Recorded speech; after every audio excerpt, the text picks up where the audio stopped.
1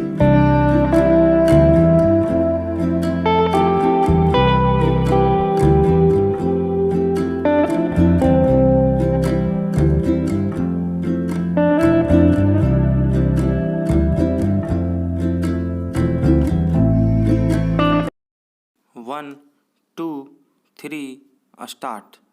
चीनी रक्षा मंत्रालय का यह कहना इसलिए आश्चर्यजनक है कि भारत और चीन की सीमा पर स्थिति आमतौर पर स्थिर है, क्योंकि एक दिन पहले ही रक्षा मंत्री राजनाथ सिंह ने अपने चीनी समकक्ष से साफ तौर पर कहा था कि सीमा पर तनाव की स्थिति है और उससे समूचे संबंधों पर प्रभाव पड़ रहा है।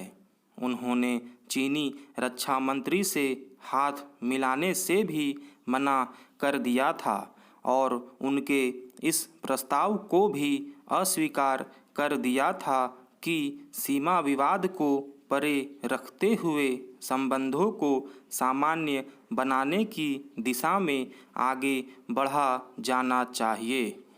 स्पष्ट है कि चीन सीमा विवाद को सुलझाने से न केवल इनकार कर रहा है, बल्कि इस प्रयास में भी है कि भारत उसकी अनदेखी कर दे। यह तब है जब भारत की ओर से पिछले एक अरसे से बार बार यह कहा जा रहा है कि सीमा पर शांति कायम किए बिना रिश्तों में सुधार संभव नहीं है। यदि चीन इस साधारण सी बात को समझने के लिए तैयार नहीं दिख रहा, तो इसका सीधा मतलब है कि उसकी नीयत में खोट है और वह अपनी ही चलाना चाहता है। इसकी अनदेखी नहीं की जानी चाहिए कि सीमा पर तनाव बनाए रखकर चीन भारत के सैन्य संसाधनों पर बोझ डाल रहा है। भारत को चीन से लगती सीमा पर न केवल अतिरिक्त चौकसी बरतनी पड़ रही है, बल्कि अपने सैन्य खर्च को भी बढ़ाना पड़ रहा है। चीन का रवैया किसी भी सूरत में मित्र देश वाला नहीं है। चीन केवल भारतीय हितों की अनदेखी ही नहीं कर रहा है, बल्कि उन्हें चोट पहुंचाने की भी कोशिश कर रहा है। वह खुद तो भारतीय हितों को लेकर बेपरवाह है, लेकिन यह चाहता है कि भारत उसके हितों के मामले में संवेदनशीलता का परिचय दे। भारत को इसे न केवल अस्वीकार करना होगा, बल्कि चीन के समक्ष प्रकट भी करना होगा। समझना कठिन है कि जब चीन कश्मीर और अरुणाचल को लेकर अवांछित टिप्पणियां करता रहता है, तब भारत तिब्बत, ताइवान और हांगकांग के विषयों पर मौन क्यों धारण किए रहता है। अब जब यह स्पष्ट हो चुका है कि चीन अपने अड़ियल रवैये से बाज नहीं आने वाला, तब फिर भारत के लिए यह आवश्यक हो जाता है कि वह उसके प्रति अपनी रीति नीति बदले। रीति नीति में यह बदलाव इसलिए होना चाहिए कि चीन पर उसका असर पड़ता दिखे। इसमें संदेह है कि शंघाई सहयोग संगठन और ऐसे ही अन्य बहुपक्षीय मंचों पर चीन को कटघरे में खड़ा करने और उसे आईना दिखाने से उसकी सेहत पर कोई असर पड़ने वाला है। उसकी सेहत पर असर तब पड़ेगा जब भारत ऐसा कुछ करेगा जिससे उसके हित प्रभावित होंगे। भारत को इस नतीजे पर पहुंचने में देर नहीं करनी चाहिए कि चीन आसानी से सुधरने वाला नहीं है।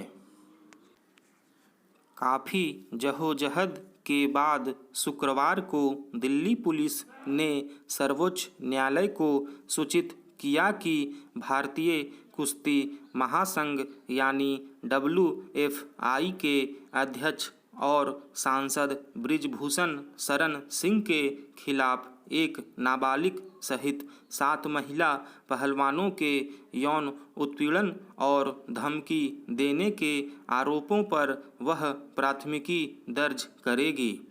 गौरतलब है कि बृजभूषण शरण सिंह पर लगे आरोपों के संदर्भ में अब तक कार्रवाई न होने की स्थिति में महिला पहलवानों को आंदोलन तक का रास्ता अख्तियार करना पड़ा।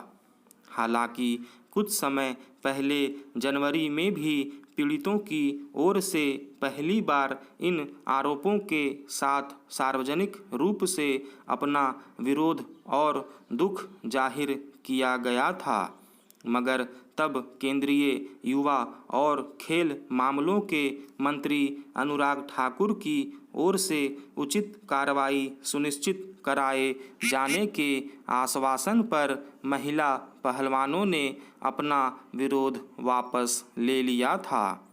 लेकिन विडंबना यह है कि 3 महीने के बाद भी इस मसले पर कोई सक्रियता नहीं दिखी और पीड़ितों को एक बार फिर दिल्ली के जंतर मंतर पर अपना विरोध प्रदर्शन शुरू करना पड़ा।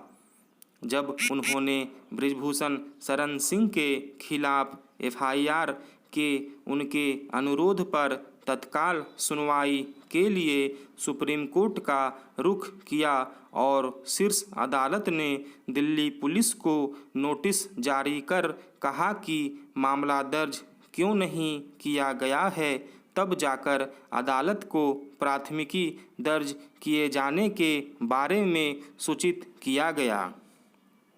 जाहिर है पुलिस ने अब जिन शिकायतों पर प्राथमिकी दर्ज करने की बात कही उनके कानूनी रूप से ठोस आधार थे।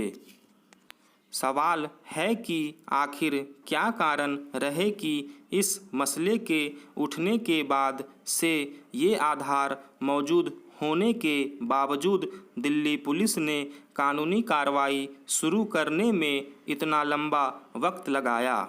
हैरानी की बात यह है कि इस मसले में शिकायत सामने आने पर संवेदनशील तरीके से कार्रवाई करने के बजाय पुलिस की ओर से यहाँ तक कहा गया कि प्राथमिकी दर्ज करने से पहले आरोपों की जांच करने की ज़रूरत होगी। क्या पुलिस इस तरह की सभी शिकायतों के मामले में ऐसा ही मानदंड अपनाती है? अगर कानून सबके लिए बराबर है तो अलग अलग आरोपियों के खिलाफ कार्रवाई को लेकर सक्रियता के पैमाने अलग अलग क्यों हो जाते हैं?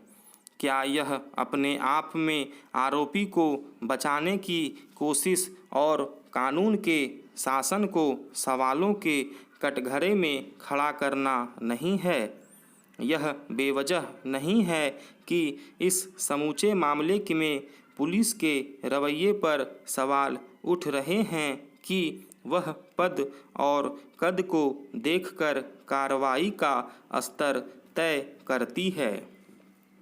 हालांकि बृजभूषण शरण सिंह अगर अपने ऊपर लगे यौन उत्पीड़न के आरोपों से इनकार कर रहे हैं तो सबसे पहले उन्हें संगठन और अपनी गरिमा का ख्याल रखते हुए कोई स्पष्ट फैसला आने तक के लिए अपने पद से हट जाना चाहिए था और कानूनी प्रक्रिया में सहयोग करना चाहिए था। लेकिन जो हो रहा है वह सबके सामने है। दरअसल इस समूचे प्रसंग में एक अहम पक्ष यही है कि जिस कद और पद के व्यक्ति के खिलाफ महिला पहलवानों ने यौन उत्पीड़न जैसे गंभीर आरोप लगाए हैं उसमें अपेक्षया ज़्यादा शिद्दत से कार्रवाई की ज़रूरत है। अंतर्राष्ट्रीय पटल पर एक सबसे महत्वपूर्ण खेल के रूप में कुश्ती के क्षेत्र में देश को आगे बढ़ाने की कमान जिस व्यक्ति के हाथ में है, अगर वही यौन उत्पीड़न जैसे जघन्य आरोपों के कटघरे में खड़ा है, तो उसके नेतृत्व में इस खेल और इसके खिलाड़ियों के भविष्य की कल्पना ही की जा सकती है। ज़रूरत इस बात की है आरोपी के रसूख पर ध्यान न देकर पीड़ितों की शिकायत पर पुलिस और कानून अपना काम ईमानदारी से करे। स्टॉप।